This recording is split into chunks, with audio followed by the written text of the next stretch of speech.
오늘 말씀은 오늘부터는 예수님의 기적 시리즈를 전하는데요. 이것은 한 20가지가 예수님의 기적이 돼요. 근데 이 기적이 중요한 게 아니라 이 기적을 통해서 예수님이 어떤 분인지 그리고 나에게 어떤 분인지 이제 그걸 나누는 시간을 가질 겁니다. 자, 여러분, 자, 아멘 준비하십시오. 왜냐하면 지금 제가 축복을 선포할 텐데요. 아멘은 그대로 되기를 원합니다. 하나님께 영광 돌리기를 원합니다. 그런 소망이 바로 아멘입니다. 아멘 준비되셨습니까? 제가 선포할 때 크게 아멘 하십시오. 하나님은 우리 교회를 사용하십니다. 하나님은 여러분에게 가슴 벅찬 인생으로 바꾸실 줄 믿습니다. 할렐루야. 여러분 1월달 이제 이렇게 시작하지 않았습니까? 가슴 벅차게. 그래서 딱 하면서 1월달 시작할 때 가슴이 뛰고 설레고 그리고 1월달 좀 잘해보자고 생각하면서 1월 우리가 시작을 했어요. 그러면서 1월 약속의 말씀도 바라보면서 회사도 가고 또 공부도 시작하고 계획도 짜고 이게 바로 1월입니다. 근데 이제 2월이 시작됐단 말이에요. 2월이 딱 지나되는데 벌써 한숨이 나와요. 2월달이 딱 뜨면서 직장에 갔는데 1월달은 좀 이렇게 좀 살아보기로 계획을 했는데 2월달에 직장 갔는데 벌써 한숨이 나와요. 계획대로 잘 안 되고 또 이제 가정에 갔는데 자녀들을 바라보면서도 올해는 좀 잘 좀 하기를 바랬는데도 또 보면은 한숨이 좀 나오고 그리고 또 교회에 와서 예배를 드리는데도 또 한숨이 나오고 또 셀 모임에 갔는데도 어느 순간 또 한숨이 나오고 그래서 2월달 딱 드는 단어가 뭐냐면 이런 마음이 딱 드는 거예요. 그냥 올해도 좀 버텨볼까? 이제 이런 마음이 딱 드는 겁니다. 이게 이제 2월의 우리의 모습이고 또 2월의 모습만이 아니라 우리가 살아갈 때 거의 대부분의 모습을 보면 어느 순간 보면 입에서 나오는 말들이 뭐냐면 좀 버텨볼까? 이제 이런 마음들이 나오게 되는 겁니다. 그래서 제가 이렇게 해봤는데요. 버틴다는 단어가 나와요. 그래서 대부분들 보면요. 학생들도 공부할 때 보면 학교에 가면 야 오늘 그냥 버텨보자. 또 직장에 가서 오늘도 버텨보자. 또 오늘도 예배 이렇게 나왔잖아요. 예배에 나와서 오늘도 좀 1시간 버텨보자. 또 셀모임 가서 버텨보자. 사업에 가서도 좀 버텨보자. 이 버텨보자의 가장 중요한 특징이 뭐냐면 하기는 해요. 근데 뭐냐면 의지도 있어요. 근데 기쁨이 없어요. 이게 버티는 거예요. 공부는 해요. 하는데 뭐냐면 기쁨이 없어요. 직장에 갔어요. 하기는 해요. 의지도 있어요. 근데 기쁨이 없어요. 교회에 왔어요. 예배 드려요. 의지도 있어요. 근데 앉아있는데 기쁨이 없어요. 의무감이에요. 의무감. 셀모임에 가요. 의지로 가요. 가는데 거기 오면 즐거움이 없어요. 교회 사역을 해요. 하기는 해요. 의무로 다 해요. 근데 즐거움이 없어요. 사업장에 가요. 사장님으로서 사역을 해요. 열심히는 해요. 의지도 있어요. 근데 한숨만 나와요. 그리고 어떤 기쁨이 없어요. 엄마가 있어요. 아빠가 있어요. 그리고 아빠로서 엄마로서 가장의 무게를 가지고 해요. 의지도 있고 열심히 해요. 근데 버텨요. 근데 자녀를 보고 아빠로서 아내로서 하는데 모두 뭐가 없냐면 이 즐거움이 없는 거예요. 그러면서 입에서 나오는 말이 그냥 버텨보자. 견뎌보자. 이제 이게 나오는 거예요. 그래서 버틴다의 가장 중요한 특징이 뭐냐면 의지는 있고 하기는 하는데 뭐냐 끙끙대요. 근데 보세요. 끙끙대는데 힘이 들어요. 그리고 즐거움이 없어요. 직장에 가요. 앉아서 일은 해요. 하는데 즐거움이 없어요. 그래서 요것만 봐요. 앉자마자 퇴근 시간 몇 시냐? 오늘도 예배 시간에 딱 들어 앉아 있어요. 몇 시에 끝나? 와요. 예배 와야 된다는 의지는 있어요. 앉자마자 기쁨이 없어요. 이게 버틴다는 거예요. 자, 여러분, 우리는 보면 참 버텨요. 이게 나쁘다는 게 아니에요. 오늘 말씀에 등장하는 이 가나의 혼인잔치의 모습이 이와 비슷하기 때문이에요. 여러분, 여기 보면 그러나 우리 주님은요, 여러분이 직장에서도 아빠로서도 엄마로서도 그리고 교회에서도 그리고 자녀로서도 학생으로서도 여러분, 버티는 삶이 아니라, 즐거움이 없는 사람이 아니라 가슴 벅찬 인생이 되기를 원하시는 줄 믿습니다. 이게 바로 오늘 가나의 혼인잔치의 기적 속에 나타나시는 예수님이 누구신가에 대한 부분입니다. 가나의 혼인잔치를 통하여 예수님은 나는 이런 예수님이다 라고 나타내주고 있어요. 그 예수님이 이런 예수님이에요. 예수님은 버티는 인생을 가슴 벅찬 인생으로 바꾸시는 분이시다. 할렐루야! 직장 생활을 하고 가정 생활을 하고 아빠가 되고 엄마가 되고 학교 공부를 하고 교회 일을 하고 직분자가 되고 소망자가 되고 다 있는데 뭐냐면 기쁨이 없고 즐거움이 없어요. 직장에 가자마자 뭡니까? 오늘 하루 잘 버텨야지. 즐거움이 없어요. 기쁨이 없어요. 주님은 그런 인생이 아니라 가슴 벅찬 인생이 되기를 원하신다는 얘기죠. 오늘 말씀의 배경이 여기에요. 이 가나. 이 가나는 예수님의 기적이 20가지가 돼요. 거의 20가지인데 그 기적의 제일 첫 번째 기적이 이 기적이에요. 여기입니다. 여기 갈릴리가 여기인데요. 여기가 사해바다고 여기 요단강인데 바로 갈릴리 바로 근처예요. 가나. 그러니까 지금의 가나의 모습은 이렇습니다. 여기가 가나예요. 현재 가나 지역입니다. 그리고 이게 뭐냐면 예수님이 가나에서 기적을 행하셨잖아요. 그 물이 포도주가 되는 기적을 행하셨는데 그 장소에 교회가 지어져 있어요. 이걸 뭐라 그러냐면 가나 기념교회라고 해서 이 교회가 지어져 있어요. 그래서 이 지역이 바로 가나 지역입니다. 그리고 제가 그림을 찾아봤더니 저는 뭐 이런 그림이 있는 줄 몰랐죠.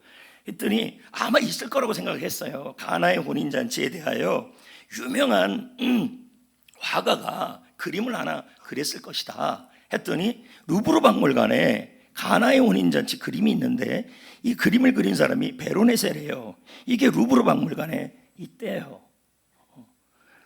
처음 봤어요. 그냥 이런 그림이구나 하면 됩니다. 이런 그림이 있다는 겁니다.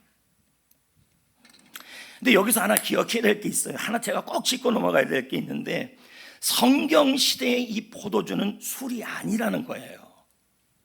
왜 이걸 짚고 넘어가야 되냐면 여러분들이 잘못 오해해서 예수님이 포도주와 술을 드셨다고 생각할 수 있다는 거예요. 여기 보면 예수님 당시에는 오염된 물 때문에 질병이 많았어요. 그래갖고 물이 깨끗하지가 않아갖고 마시면 병이 되게 많았어요. 그래서 이 문제를 해결하려고 포도주를 생존을 위한 지혜를 위해서 물에 희석시켜서 어떻게 했냐면 음료수로 사용을 했어요. 그래서 여러분 성경 시대의 포도주는 술이 아니고 음료수였어요. 저 보세요. 이렇게. 그래서 성경 시대의 포도주는 오늘날 술이 아니다. 아시겠습니까? 그리고 성경 시대의 포도주는 뭐냐면 오늘날 술은 아니지만 거의 이 포도주는 뭐를 상징하냐면 기쁨을 상징해요. 이해됩니까? 네, 이렇게 꼭 이해를 하셔야 합니다. 근데 뭐가 떨어졌다고요? 혼인잔치에 포도주가 떨어졌대요. 그러면 여러분 이 포도주, 성경에서 이 포도주가 계속 나올 때는 기쁨인데 혼인잔치에서 뭐가 없다는 얘기예요? 기쁨이 없다는 얘기예요. 지금요 보세요. 그래서 이 떨어졌다는 말이 히스테리오예요. 외우기 되게 쉽습니다. 노처녀가 뭐가 많습니까? 그렇게 외우시면 됩니다. 히스테리. 그래서 이게 무슨 뜻이냐면 기대에 미치지 못한다. 제때 작동하지 못한다. 이런 뜻이에요. 그러니까 쉽게 말하면 기쁨이 제대로 작동하지 못한다. 이제 이런 뜻이 되는 거예요. 자, 그러면 제가 이제 요 얘기를 쉽게 좀 설명하면 여기 가나의 혼인잔치잖아요. 그런데 뭐가 없어요? 포도주가 없잖아요. 그죠? 그러면 이 귀한 잔치에 포도주가 떨어졌다는 얘기 아니겠습니까? 그러면 기쁨이 없는 거 아니에요? 맞죠? 그럼 이걸 비유로 설명하면 잘 들으셔야 돼요. 비유로 설명하면 전원이 뽑힌 선풍기예요. 자, 여기 보세요. 자, 여기 선풍기죠? 예? 근데 뭐가 뽑혔어요? 그럼 돌아는 가요. 그러니까 제 말은 막 돌아가는데 뽑은 거예요. 그러면 돌아가요, 안 돌아가요? 돌아가죠? 근데 도라는 가는데 멈출 거예요? 안 멈출 거예요? 결국은요. 멈출 거예요. 그죠? 그래서 이걸 뭐라 그러냐면 버티는 회전이에요. 도라는 가는데 결국 멈출 거란 얘기예요. 이해가 됩니까? 자, 우리의 모습을 한번 설명해 봅시다. 겉모습. 우리가 지금 활동하죠? 겉모습이에요, 겉모습. 가나의 혼인잔치처럼 우리는 겉모습으로는 아빠로서 활동해요. 엄마로서 활동해요. 직장생활을 해요. 교회에서 활동해요. 예배 드려요. 봉사해요. 그리고 셀 모임도 가요. 사장님으로 활동도 해요. 그리고 학생은 공부도 해요. 활동을 해요. 근데 이 안에 뭐가 없어요? 기쁨이 없어요. 버티고 있다는 얘기예요. 요거를 이렇게 표현할 수 있어요. 왜 그렇게 버티냐? 책임감 때문에. 그러니까 이런 거예요. 자, 제가 다시 한번 설명하면 겉모습이에요. 여기 이제 직장 다니는 분이 있어요. 그래서 회사를 가요. 가는데 열심히 가요. 근데 즐거움이 없어요. 근데 왜 회사를 그렇게 가냐 했더니 책임감이에요. 그 중에 여기 이제 직장 다니는 분이 있는데 회사를 가요. 가는데 어떨 때는 그냥 즐거움이 없어요. 그냥 버텨요. 가는데 가는 이유가 책임감이에요. 가고 나는 부모로서 직장에서 사람의 기대 때문에 그래서 책임감으로 가요. 또 습관 때문에 가고 체면 때문에 가요. 이 세 가지 때문에 가긴 가는데 거기서 버텨요. 근데 직장 생활하는데 즐거움이 없어. 그냥 버티는 거예요. 이 세 가지 이유 때문에 책임감, 습관, 체면. 오늘도 교회 예배를 나왔어요. 왜 나왔냐? 교회 직분자니까. 습관 때문에, 체면 때문에. 근데 실상은 뭐예요? 버티는 거예요. 속에 뭐가 없어요? 기쁨이 없어요. 이걸 버틴다는 거죠. 또 예를 들어 볼까요? 학생들이 학교를 가요. 학교 왜 가냐? 책임감 때문에 가요. 습관 때문에 가요. 안 가면 부모님께 야단 맞으니까 체면 때문에 가요. 근데 학교 생활이 재미가 없어요. 버티는 거죠. 부부가 있어요. 아침에 예를 들어서 잔소리를 했어요. 잔소리를 수없이 해요. 그러면서 말합니다. 살아주는 거 고맙다 그래. 그렇게 얘기를 들었어요. 그러면서 버텨요. 왜 버텨요? 책임감, 습관, 체면. 이혼하면 안 되니까. 즐거움이 없어요, 결혼 생활에. 이걸 다 뭐라 그래요? 결혼에 대한 버팀이죠. 그리고 수시로 말해요. 다시 태어나면 당신은 결혼 안 한다. 그런 일도 없지만. 이게 뭐예요? 결혼 생활에는 버팀. 수없이 이런 일들이 일어나는 거예요. 셀모임도 마찬가지죠. 셀모임에 가요. 왜 가요? 책임감, 습관. 안 가면 뭐라 그러니까 체면. 근데 셀모임에 대한 즐거움이 없어요. 이 자리에 회사하고 장사하시는 분들이 계세요. 그래서 예를 들어 음식점을 하거나 뭐 슈퍼를 하거나 해요. 하는 이유가 부모이기 때문에, 또 가장이기 때문에 책임감이에요. 습관 때문에 그냥 일어나니까 그 시간에 일어나서 가요. 또 왜 가요? 여러 가지 체면도 있고 하니까 가요. 근데 가는데 몸도 힘들고 다 힘드니까 뭐예요? 그 속에 뭐가 있어요? 즐거움이 없어요. 버티는 거죠. 이거를 사회학적 용어로 뭐라 그럽니까? 사회학에서 말해, 인문학에서요, 조용한 사직이라 그래요. 제가 찾아보니까 이렇게 나오더라고요. 사회학적 용어로, 인문학적 용어로 조용한 사직이래요. 이 말이 전 맞다고 생각해요. 제가 어떻게 표현해 보냐면 이겁니다. 회사는 떠나지 않아요. 말로 생각하면 학교는 가요. 교회는 다녀요. 이혼은 안 해요. 출근은 해요. 직장은 다녀요. 마음은 떠났어요.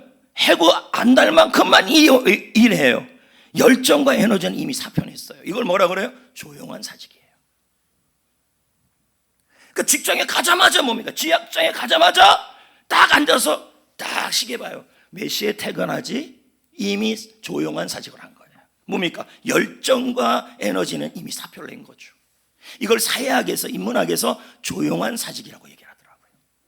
Silent Retired. 안 쓰던 적었으니까. 뭐 다 모르니까. 결혼도 마찬가지입니다. 아침에 둘이 결혼 생활을 해요. 같이 있어요. 근데 기쁨이 없어. 밥 안 해줘. 예를 들면요. 열정이 식은 거죠.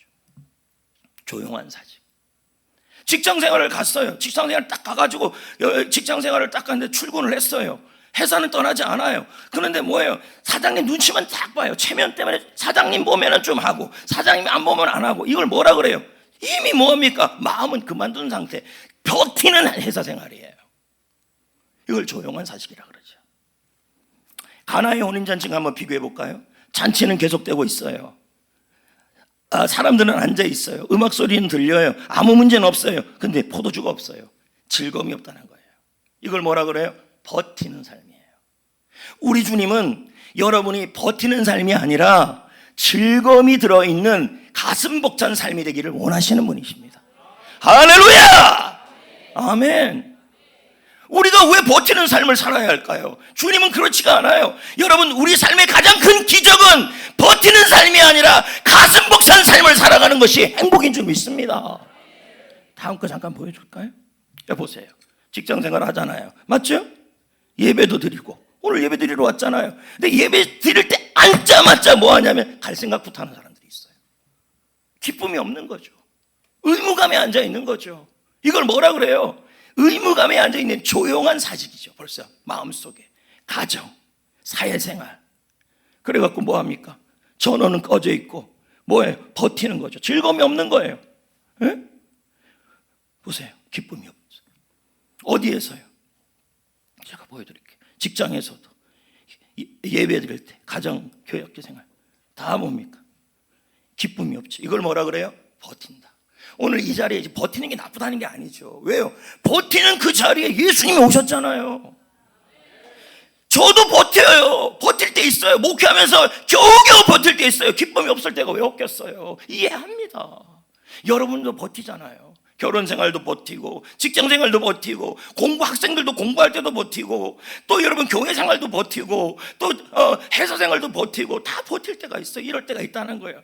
그래서 오늘 말씀에 예수님이 나는 가나의 혼인잔치에서 나는 이런 예수님이라고 알려주는 거예요. 버티는 인생을 가슴 벅찬 인생으로 바꾸기를 원한다. 예, 보십시오. 돌아갑니다. 예배도 겉모습 예배도 드려요. 지금 다 드리고 있잖아요. 일도 하고 있잖아요. 가정도 정상으로 돌아가요. 근데 뭐가 없어요? 속마음은요, 쉬고 싶다. 찬양과 말씀을 듣는데도 뭐 이렇게까지 설교하냐? 뭐 이렇게까지 찬양하냐? 이렇게 얘기를 해요. 기쁨이 없어요. 기쁨이. 여러분 지금 버티고 있는 거예요. 이게 나쁘다는 게 아니에요. 예수님이 그 자리에 함께하고 있어요. 보세요. 제가 얘기했잖아요. 괜찮다고. 예수님이 그 버티는 자리, 포도주가 없는 그 자리에 계셨어요? 안 계셨어요? 계셨다니까요. 그래서 어떻게 하시는데요? 보세요. 가슴 벅찬 인생으로 바꾸셨다는 얘기죠. 할렐루야. 오늘 이 자리에 여러분의 버티는 그 모습이 나쁘다는 게 아니에요. 이미 회사에서, 가정에서, 그리고 교회에서, 그리고 여러분의 가정에서, 직장에서 조용한 사직을 하고 있는 것이 나쁘다는 게 아니에요. 그러나 주님은 뭐하네요? 그 자리에 함께 하시고 여러분의 가슴 벅찬 인생으로 바꾸기를 원하신다는 얘기예요. 그걸 말하는 거예요, 여러분. 그런데 여러분, 자 여기 보세요. 가나의 혼인잔치 기적너머의 예수님은 어떤 분이냐? 예수님은 버티는 인생을 가슴 벅찬 인생으로 바꾸시는 분이시다. 그럼 여기서 중요한 얘기가 있어요. 핵심이 있어요. 그게 뭔지 아십니까? 여러분 질문이 생길 겁니다. 그러면 우리 주님이 어떤 사람에게 이 버티는 인생을 가슴 벅찬 인생으로 바꿔주실까요? 그런 질문이 안 생길까요? 여러분, 오늘 이 가나의 혼인잔치에서요, 물이 포도주로 바뀌었어요. 그런데 우리 인생도 마찬가지라는 거예요. 직장 생활을 하고 회사 생활을 하고 가정 생활을 하고 교회 생활을 다 해요. 그런데 지금 버티고 있어요. 기쁨이 없어요. 그런데 지금 우리 인생이 가슴 벅찬 인생으로 바뀌기를 다 소망을 합니다. 기적이 일어나야 합니다. 그런데 여러분, 어떻게 하면 주님이 우리 인생을 더 이상 직장 생활을, 가정 생활을, 교회 생활을 버티는 인생이 아니라 가슴 벅찬 인생으로 바꿔주실 수 있냐는 거예요. 그 원리가 오늘 성경에 나와요. 많은 게 나오지만 저는 한 가지만 얘기할 겁니다. 그게 뭘까요? 어떻게 하면 될까요? 2장 7절에 아귀까지 채워라. 아귀가 뭘까요? 고기, 이 못생긴 아기일까요? 그게 아닙니다. 여기 보면 항아리 있죠. 에? 아기가 여기 아닙니까? 그러면 여러분, 물이라는 게 이 정도 차잖아요. 그죠? 그럼 아기까지 차려면 한 번 더 넣어야 합니다. 그렇지 않아요? 그러니까 아기까지 채우라는 말은 한 번 더 하라는 뜻입니다. 맞잖아요? 맞지 않아요? 적당히 하지 말고 안전하게 하지 말고 한 번 더 하라는 뜻입니다. 남들이 안 할 때 한 번 더. 그게 아기까지 채우라는 거예요. 한 번 더. 여러분, 우리 예수님은, 자, 그러면 여기 있는 이 종들이 예수님이 그랬습니다. 예수님이, 야, 너 저 일상이라는 저 항아리한테 물을 좀 채워라. 이게 이해가 됩니까? 말도 안 되는 얘기죠. 한 번 더 하라는 게 말이 됩니까? 그런데 거기다가 이해가 안 되는 상황에다가 물을 채우는데 아기까지 채우래요. 근데 이 사람들은요, 남들이 전부 말도 안 되는 얘기를 할 때, 말도 안 되는 예수님이 그 말을 할 때 이 말에 대하여 합니다.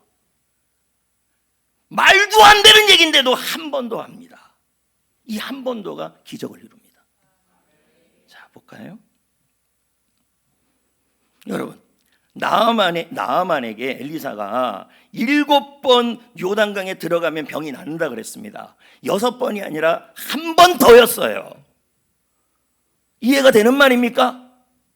6번이 아니라 7번이어야 돼. 한 번 더예요. 근데 많은 분들이 그럽니다. 6번을 하고 한 번 안 했는데 뭐 어떻습니까? 라고 얘기합니다. 아닙니다, 여러분. 한 번 더입니다. 또 볼까요? 하나 더. 밥이 여러분 뜸을 들려면요, 나는 밥 안 해봐서 잘 모르겠는데 1분을 뜸을 안 들이면 못 먹습니다. 맞아요? 맞아요. 난 몰라요. 뜸 드는 시간을 빼면 밥 못 먹어요. 물도 마찬가지입니다. 99도인데 99도에서 가만히 두고 1도를 안 하면 물이 안 끓어요. 1도 한 번이에요. 한 번 더가 중요해요. 이 한 번 더가 기적을 이루었어요. 남들보다 한 번 더. 회사에서 한 번 더, 가정에서 한 번 더, 교회에서 한 번 더, 직장에서 한 번 더, 학교에서 한 번 더. 이 한 번 더에 하나님이 일하신다는 얘기예요. 할렐루야. 그래서 여러분, 2월달 끝이 아닙니다. 버티는 하루가 되지 마시고 가슴 벅찬 하루를 만들어야 합니다. 그래서 믿음으로 즐겁게 주님이 가슴 벅찬 하루를 만드심을 믿으시고 한 번 더를 즐겁게 하셔야 합니다. 예수님이 나의 버티는 하루를 가슴 벅찬 하루로 만드심을 믿고 한 번 더 아구까지 채우시는 믿음의 걸음을 걸으신다면 얼마든지 주님이 일하실 줄 믿습니다. 여러분의 일상은 지루한 것이 아니라 주님의 소명의 자리입니다. 믿으시면 아멘.